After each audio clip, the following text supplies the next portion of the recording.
Well, what I'm saying is you're giving us solutions. What I was doing is trying to give you folks a little bit of background by explaining my dad. All I'm trying to explain is I couldn't give a rat's behind.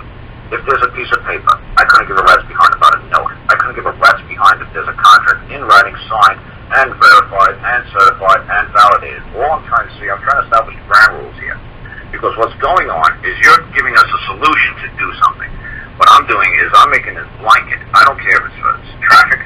I don't care if it's for mortgages. I don't care if it's man-to-man. I don't care if it's with you and some guy from planet Venus. I don't care.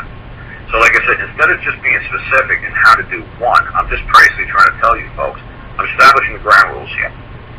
A contract has not, even though my dad couldn't read or write, that does not negate the fact that he got into hundreds of thousands, if not millions of contracts throughout his life. Okay, that's where I was going with this. So, it's nice that you gave me a solution, but hang on, we're going to go a little deeper into that as this show goes on. We're going to have Ray give us his suggestions, you give us your suggestions, but I'm just trying to set the background because these folks from Idaho must have said to me at least 5 times on the phone, there's no contract between me and the credit card company. And it's like, you folks keep on drilling this into your skull that it has to be in some sort of English and writing and signed and verified and time-stamped and thumbprints and all kinds of stuff. That does not create a contract. That does not create law.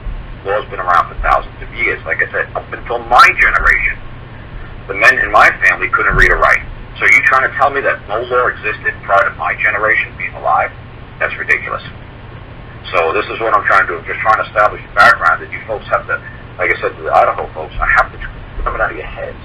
That just because it's on paper, just because it's on writing, doesn't mean that's the only law, or that is law, or that is contract, and it doesn't exist in any other form. So that's all I was basically trying to say. So like I said, what you were giving was a solution, like, okay, give us, X amount of dollars, 20 cents on the dollar. That's negotiation stuff. But all I'm trying to say is I was just trying to establish, these folks are asking me, what is a contract, what is law, and how do you move a court? Now, you're doing how you interact with negotiating skills with somebody calling on a telephone, your next door neighbor saying, give me back my lawnmower. You're doing negotiation skills. What I'm trying to do is help people get into court, understand when they get into court what to do, and how to present their case to the court.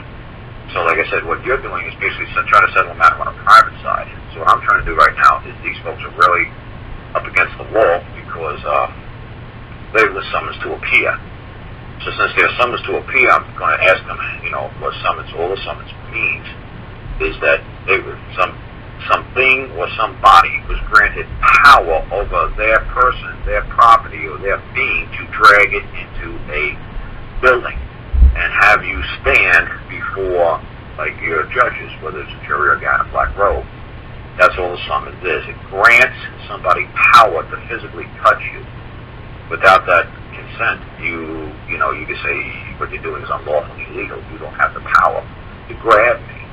And then some people could say, well, they can't just come and summons me and grab me. Oh, yes, they can. If you belong to a certain society and there's certain ground rules and beliefs that all you folks agree to abide by, they most certainly can grab you and drag you into court.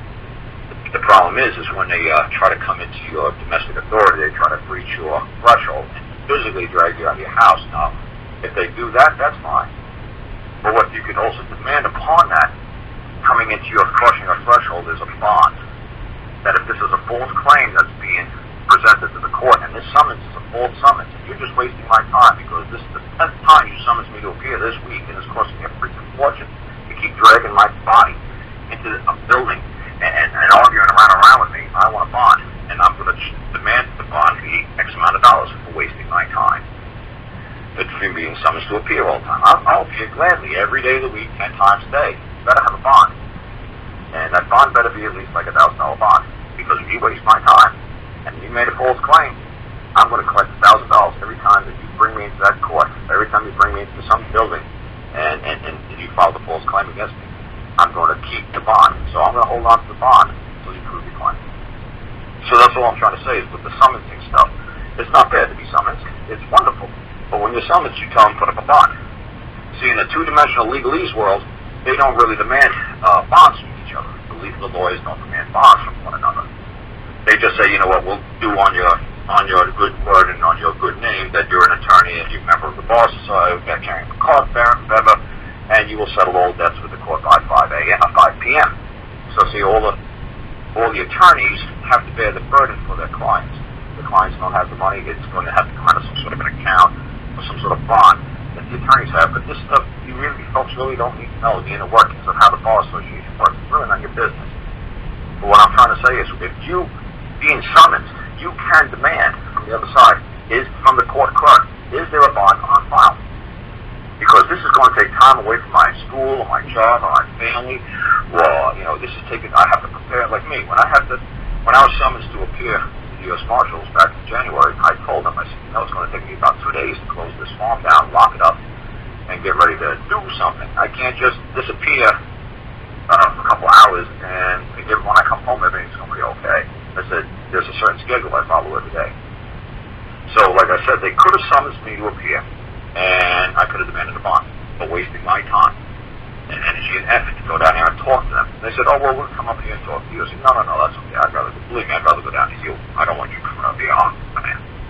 But like I said, that's what I could have done. I could have demanded that before they come to talk to me, they post a bond. Whether they come here and talk to me, they hand me a bond for wasting my time. If I believe it's a waste of my time, you just killed 3-4 hours, and this is how much business I lost to talk to you, U.S. Marshals, I'm going to claim $20 an hour. I'm claim $80. You got paid to be here for 3 or 4 hours. I want to get paid to talk to you for 3 or 4 hours. You didn't do this on free. You didn't do this on your own time. You did this. You were getting a paycheck. I should get paid because we're conducting business. If you want to talk business, I'll talk business all day and all night. But I also want to be compensated. It's only fair. So like I said, once the people start understanding basic ground rules of what's fair and just compensation, it makes life a little bit easier. You folks will start seeing like the